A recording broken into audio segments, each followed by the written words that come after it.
Chapter 4. Mag-aalauna na nang marating nila ang tuktok ng bundok. Kung susumahin, inabot din ng 5 oras ang trek time nila kaya hindi na nakapagtatakang halos lahat sa kanila nakalawit na ang dila sa pagod. Gayunpaman, nanatiling masigla ang vibes ng mga grupo. Masaya sila habang ginagampanan ng mga nakatokang tungkulin sa bawat isa. Ang iba ay nag-set up ng mga tent. Ang iba ay nag-igib ng maiinom na tubig mula sa bukal. Ang iba ay nangalap ng tuyong tangkay na dahon ng puno para makapagpaninga sila ng apoy na gagamitin sa pagluluto. Naatasan naman siyang maghiwa ng bawang, sibuyas at kamatis sa gagamitin sa pagigisa ng sardinas. Iyon ang main course nila. Panay ang sulyap sa kanya ni Eman habang nagtatayo ito ng tent sa di kalayuan. Panay rin ang ngisi nito dahil siguro nakikita nito na nagkakandaiyak siya at hindi malaman kung paano pupunasan ng mga luha dala ng paghihiwa ng sibuyas. Maya-maya ay iniwan nito ang ginagawa at nilapitan siya. Inako nito ang trabaho niya. Saglit na siglit lang nitong natapos iyon. Nang sa wakas ay maluto ang pananghalian, magana silang kumain. Kinupos sila ng gamit kaya ang ilan ay napiling magsalo sa iisang pinggan. Kabilang sila ni Eman sa iilang yon. Nakakamay lamang sila pero parehong baliwala sa kanila yon. Sarap, sabi pa nito. She agreed. Yun yata ang pinakamasarap na sardinas na natikman niya sa buong buhay niya. Iba talaga ang ginagawa ng gutom at pagod sa panlasa ng tao. Kalahating oras pagkatapos silang kumain nang magsimulang sumama ang pakiramdam niya. Mabuti na lang. At wala roon si Eman. Iniwan siya nito para tumulong sa pag-igib ng inumin. Tutop ang bibig ay dali-dali naghanap siya ng kubling lugar. Doon niya nilabas ang laman ng kanyang sikmura. Naramdaman niyang may humawi sa mga hibla ng buhok niya. Sa gilid ng mga mata niya ay nakita niya si Eman sa tabi niya. Hindi niya namalayang sinundan pala siya nito. Habang nakauklo siya ay hinahagod-hagod nito ang likod niya. Better? Tanong nito nang sa wakas ay huminto siya sa pagduwal. Tumuwid siya ng tayo. Medyo. Mukhang nasubrahan ako ng kinain. Na-impetyo yata ako. Pagsisinungaling niya. Nanlalata pa rin siya pero pinilit niyang maglakad pabalik. Nakaalali naman to sa kanya. Hindi pa sila nakakalayo ay naging mabuhay ang paglalakad niya. Pinangko siya nito sa kabila ng pagpoprotesta niya. Pagdating nila sa campsite ay binaba siya nito at naglatag to ng mat at saka siya pinahiga nito ron. Hindi pwede. Kailangan ko pa tumulong sa paghuhugas sa mga pinagkainan natin. Angal niya. Ayaw niyang humilata habang nagtatrabaho ang mga kasama nila. Nahiya kasi siya. Baka kung anong isipin ng mga to. Besides, hindi siya pumunta ron para mag-astang prinsesa. Huwag mo nalang intindihin yun. Magpahinga ka riyan. Sagot ko na ang toka mo. Come on, lie down and rest. Ganun nga ang ginawa niya. Nahiga siya at nagpahinga. Kinilimutan na niya ang hiya dahil talagang naglalata siya. Hindi niya alam kung gaano katagal siya na nakatulog at pagmulat niya ng mga mata, ay si Eman kaagad ang hinanap niya. Hindi niya to nakita. Wala to sa umpok ng mga naglalaro ng baraha, sa umpok ng mga nagkukwentuhan at maging sa umpok ng mga nagkakantahan. Nabahala ang inaantok pang diwa niya. Bumalikwa siya ng bangon at noon biglang gumalaw ang higaan niya. Saka lang niya namalaya nakatulog pala siya na nakapatong ang ulo sa dibdib ni Eman. Halatang nakatulog din to dahil pupungas-pungas pa to nang bumangon. Kumusta na pakiramdam mo? Tanong nito. Mabuti naman, sagot niya. Ngumiti ito at pakiramdam niya ay nalusaw ang puso niya. I'm glad, ready to join the others? Tumango siya. Tumuyot at inalalayan siya sa pagtayo. Pagkatapos ay sumali sila sa grupo ng mga nagkakantahan. They joined in the singing. Hindi niya nakala na may tinatago palang boses to. Nagulat na lang siya nang maya-maya ihiramin nito ang gitara. Pinalabit nito ang mga kwadras niyon habang ang mga mata nito hindi inaalis ang pagkakatitig sa kanya. Opening chords pa lang ay nakilala na niya ang tinutugtog na awitin nito. Kung hindi siya nagkakamali, One and Only You. Iyon ang parokya ni Edgar. It took one look and forever laid out in front of me. One smile then I died only to be revived by you. He sang. There I was, thought I had everything figured out. Goes to show how much I know about the way life plays out. I take one step away then I find myself coming back to you. My one and only you. She swooned. Tanging ang malikot na liwanag na nanggagaling sa bonfire ay nagsisilbing ilaw sa campsite. Nakapalibot silang lahat doon habang nagsasalaysay ng kanya-kanyang nakakatakot na kwento. Maghapon na siyang nagpaikot-ikot pero hindi pa rin niya makita ang daan palabas. Patuloy na kwento ni Penny tungkol sa isang taga-Maynila na naligaw sa kagubatan ng istorya nito. Sinubukan niya ang lahat, binaligtad pa niya ang damit niya pero walang nangyari. Hanggang sa makakita siya ng isang kubo. Nagtao po siya pero parang walang lumabas sa kubo. May nakita siyang tipak ng bato sa di kalayuan. Naupo siya ron habang panay pa rin ang pagtawag niya. In the end, tinanggap na niyang wala nang tao roon. Tumayo siya at pinagpatuloy ang paglalakad at noon biglang humangin ng malamig. Napakurap siya at pagmulat niya nasa harap na niya ang isang babae. Tinanong niya to at tinuro naman nito ang daan palabas. Sa tulong ng ibinigay na direksyon ng babae ay sa wakas, nakalabas siya ng gubat. Kinabukasan, nagpasama siya sa kaibigan niya at binalikan nila ang kubo. Gusto kasi niyang magbigay ng pagkain sa babae bilang pasasalamat. Pero wala na rin ang kubo. Nagtaka siya. Alam niyang iyon ang kinalulugaran ng kubo at hindi siya pwede magkamali. Dahil nakilala niya ang tipak ng bato na inupuan niya nung nagdaang araw. Pabalik na sila sa labasan nang may makasalubong sila ng mga ngaso. Naisip niyang tanungin ng matanda kung may alam itong kubo na malapit sa lugar na yon. Dati raw meron pero ngayon wala na. Nagbabaka sakaling nagpasama sila sa matanda sa kinalulugaran ng tinutukoy na kubo nito. Ganoon na lang ang gulat niya nang magbalik sila sa pinanggalingan nila. Doon daw ginahas at pinatay ng isang sakang ang kababata ng matandaan na si Rosa. Nilapitan pa rin ng matanda ang bato na inupuan niya. Doon naman daw inilibing ang mga magulang ng babae ang mga labi nito. At totoo nga, nang lapitan niya ang tipak ay nakita niyang nakaukit doon ng isang krus at sa ilalim ang pangalan ng isang babae. Nagsitayo ang mga balahibo ni Cheska sa narinig. Takot na takot na napayup-yup siya sa dibdib ni Eman. Inakbay naman siya nito at hinapit palapit dito. Hanggang sa matapos ang kwentuhan ay nanatili sila sa ganong ayos. Inaanto ka na ba? Tanong niya rito nang isa-isa nang magpaalam ang mga kasama nila. Hindi pa naman, sagot niya. Sing to me, ungot niya. And sing to her, he did. Sa kalaunan inauwi sa paghaham ang awit nito pero ayos lang yun sa kanya. They stayed their way after everybody else had left then. Hanggang sa maging baga na lamang ang campfire nila. Ayaw pa sana niya pero alam niyang dapat na rin silang matulog. Kinabukasan ay bababa na sila at kakailanganin nila ng iba yung lakas. Tulog na tayo? Saad niya. Anto ka na? Tumango siya. Sige, ihatid na kita sa tent mo. Gamit ang flashlight bilang tanglaw, magkahawak kami nilang tinuwa ang tent na tinalaga sa kanya. Kasama niya ron ang dalawa pang kababaihan. Good night, sabi dito sa kanya nang marating nila ang tent. Night, sabi naman niya.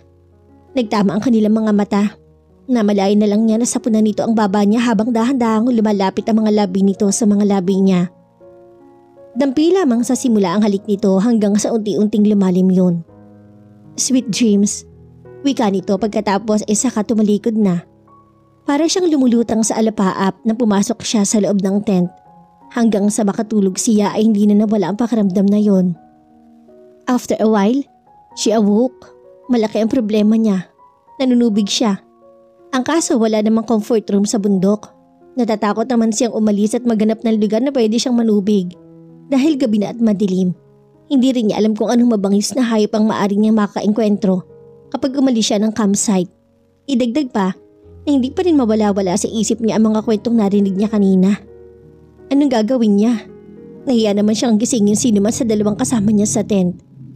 Pero kailangan niya na makakasama dahil natatakot talaga siya maglakad na mag-isa.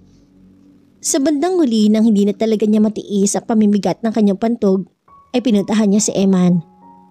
Eman? Mahinang tawag niya rito mula sa labas ng tent nito. Nakailang tawag pa siya bago bumukas ang zipper ng pinto ng tent at sumungaw ang ulo nito. Abot tenga ang ngisi ng Hudyo. Sabi ko na nga ba't hindi mo ako matitiis? Tumaas ang isang kilay niya. Meaning, gagapangin mo rin ako. Sira, ano pinagsasasabi mo riyan? Hindi no, ang swerte mo naman yata. Tumawa to. So, to what do I owe the pleasure of your company then? Naiihi ako. Pwede mo ba akong samahan?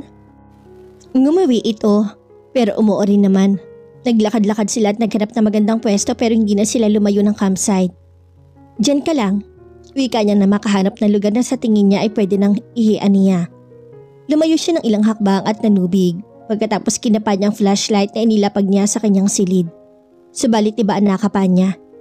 Bilugan din yun at mahaba, ngunit makaliskis at gumagalaw. Ganun na lang ang tili niya. Sa isang kisap mata ay nasa tabi na niya si Eman. Bakit? Ahas! Sambulat niya. Nakarinig sila ng kaluskos at inilawan na ganito ng flashlight ang direksyong pinagbulan ng tunog. Hindi niya makuhang tumingin doon.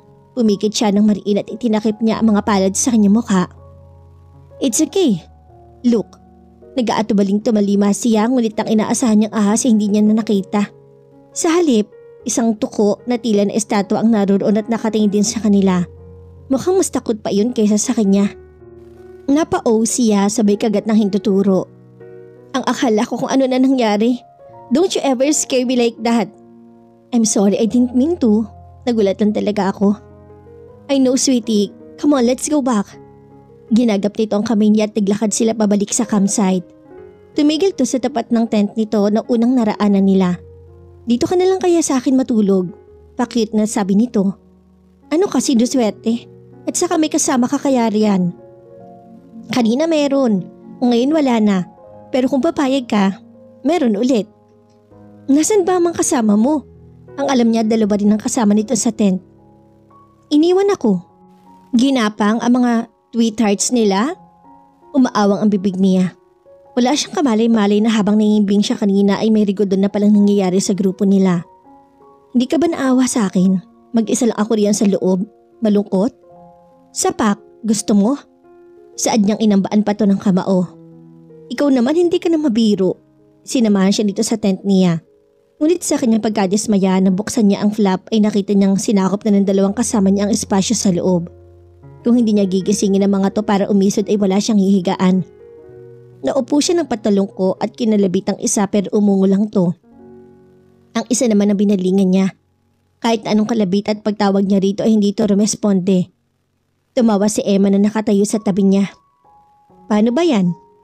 Inirapan niya to pero hindi na siya tumutol ang gagapin nito ang kamay niya. At hilahin siya pabalik sa tent nito. Kagaya ng sinabi nito, wala nga roon ang mga kasama nito. Pumasok ito at nahiga sa sleeping mat. Pagkatapos ay tumagilid to at tinukod ang braso sa ulo nito. Ano pang hinihintay mo riyan? Halika na at pumasok ang lamok. Ani mo naiinip na wika nito at saka tinapik-tapik nito ang katabing pwesto sa higaan. Walang imik na tumalima siya at isinara ang zipper ng flap. Pero hindi kagad siya nahiga. Niligay muna niya sa pagitan nila ang naglalaki ang backpack nito at ng mga kasama nito. Anong ginagawa mo? Nagtatakang tanong nito. Great Wall of China. Baliwalang sagot niya. Naman.